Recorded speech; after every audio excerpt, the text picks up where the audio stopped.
Olá, muito bom dia, queridos. Paz seja convosco. Graças ao Senhor, mais um dia com vocês aqui no canal Reino em Pauta. Que Deus abençoe grandemente a sua vida, a sua casa. É uma alegria muito grande ter você conosco aí, engajado nesse propósito do canal, em levar uma palavra viva ao coração dos nossos amados irmãos.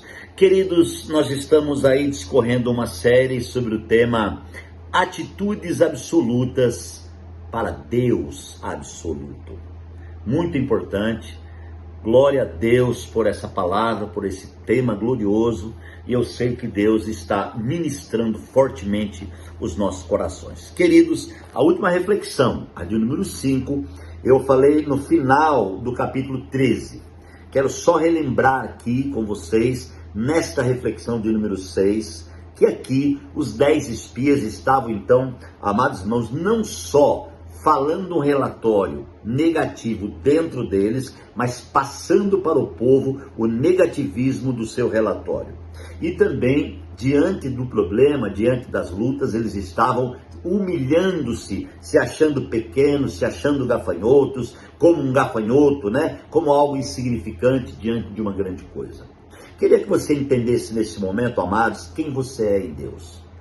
Eu queria que você fizesse uma revisão da sua identidade agora em relação a quem você é em Deus. E que você fosse absoluto na sua fé, na sua crença, na sua vida com Deus.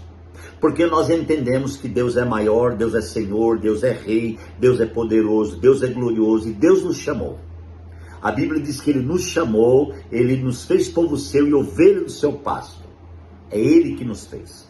O salmista diz: o Senhor é o meu pastor e nada me faltará. No original, o Senhor é o meu pastor e não faltará. Quer dizer, Ele se comprometeu em estar comigo e com você e não faltar. Ele não tem faltado e eu preciso ser absoluto nessa visão e nessa revelação. Independentemente do que esteja acontecendo, do que esteja passando. Pastor, eu estou passando por uma luta, dá glória a Deus. Pastor, eu estou sofrendo, dá glória a Deus. Pastor, eu estou chorando, dá glória a Deus. Pastor, está difícil, dê glória a Deus. É no meio do vento e da tempestade que Deus se revela. A palavra já diz que no meio da tempestade e do vendaval, Deus tem um caminho. Então, amados, a visão desses 10 espias, nós precisamos aprender com eles para não ser igual a eles. Eu não posso, como eu disse já hoje, irmãos, estar numa roda de negativista. Eu não posso sentar na roda dos negativos. Os negativos podem trazer para mim, irmãos, uma força negativa e pode me corromper. Muita gente não era negativo e agora estão ficando negativo por causa de conversar e ter comunhão com os negativos. Deixa eu falar uma coisa para você. Josué e Caleb eram um número menor. A porcentagem é mínima, né? São 10, 12, são 10 negativos, 2 positivos. Mas esses 2 têm a presença de Deus. Não importa, irmãos, se são poucos os que falam a verdade, os que pregam a verdade, mas a verdade está sendo pregada. O evangelho está sendo pregado. O reino está sendo pregado. Então você não tem que olhar para fora. Sua visão tem que ser interior e não exterior. Porque o exterior, irmãos, ele dará conta de si mesmo devido ao interior. O exterior apenas é a expressão. O corpo expressa o que está dentro. Precisamos trabalhar o nosso interior. Trabalhar o nosso interior no que diz respeito à visão. No que diz respeito àquilo que Deus tem feito, tem mandado, tem falado. Então, meus amados irmãos, é muito interessante, importante prestar atenção nisso. Então, aqui no verso 33, para concluir, eles falam assim: vimos também os gigantes, os descendentes de Enaque, diante de quem parecíamos gafanhotos, a nós e a eles. Meu Deus do céu, eles estavam julgando que os caras tinham uma visão deles como gafanhoto. Amados irmãos, é como se nós nos julgássemos diante da sociedade atual, que olha para a igreja e humilha a igreja, e diz, olha para os pastores e humilha os pastores. Hoje, irmãos, está um tempo tão difícil que se fala em pastor, amados, não soa bem, né? Então, mas eu vou lá dar ouvido para qualquer coisa? Não, eu tenho a palavra. E outra, irmãos, eu não me preocupo se eu sou pastor, não sou pastor. Eu sou servo do Deus vivo. Você não deve se preocupar. A única coisa que você tem que se preocupar é quem você é em Deus.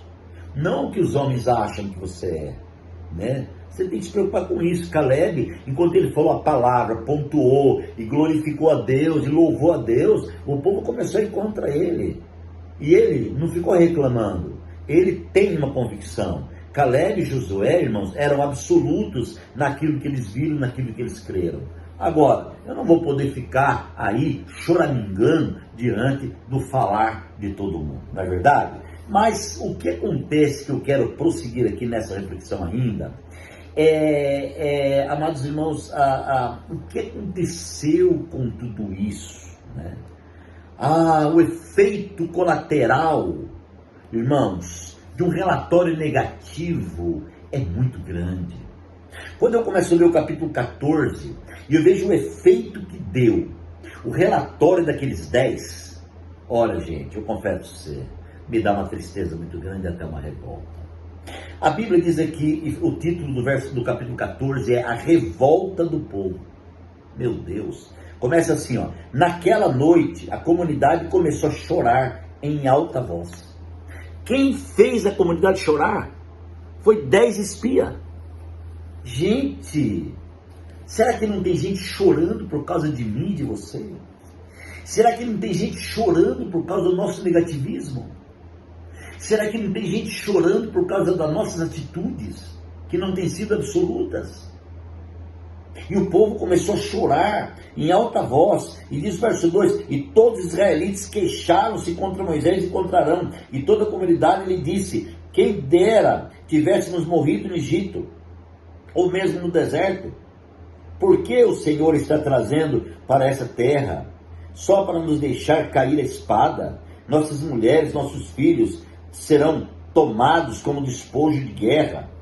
Não seria melhor voltar ao Egito? Gente, uma atitude imatura, uma atitude natural, uma atitude na alma, na carne, sabe? Leva pessoas à derrota. Leva uma cidade à derrota, um país à derrota. Percebe que falando assim das autoridades, né?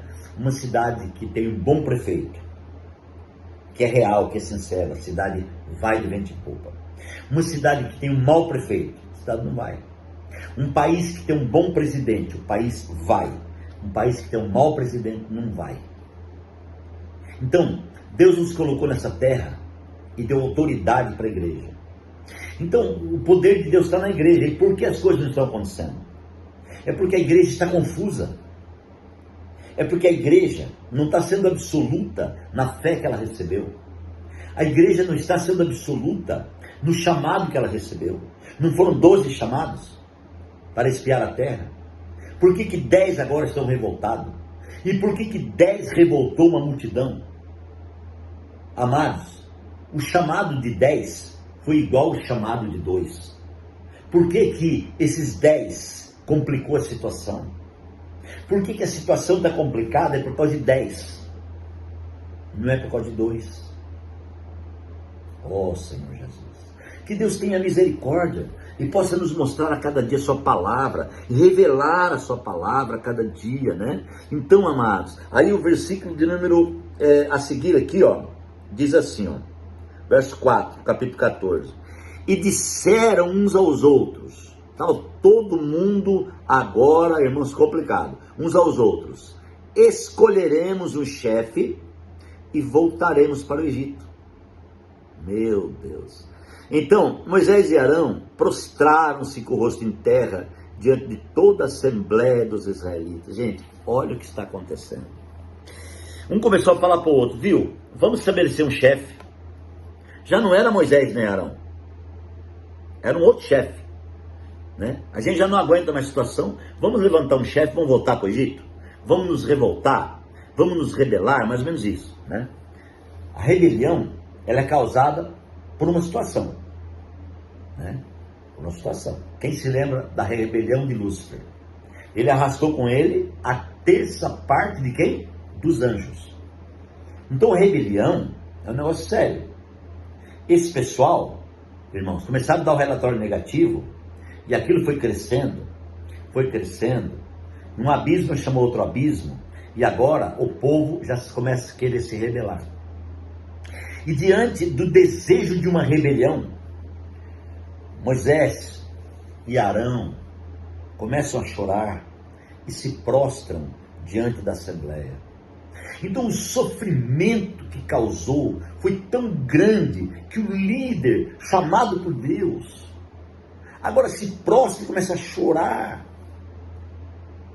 Porque aquilo, irmãos, não foi uma coisa simples.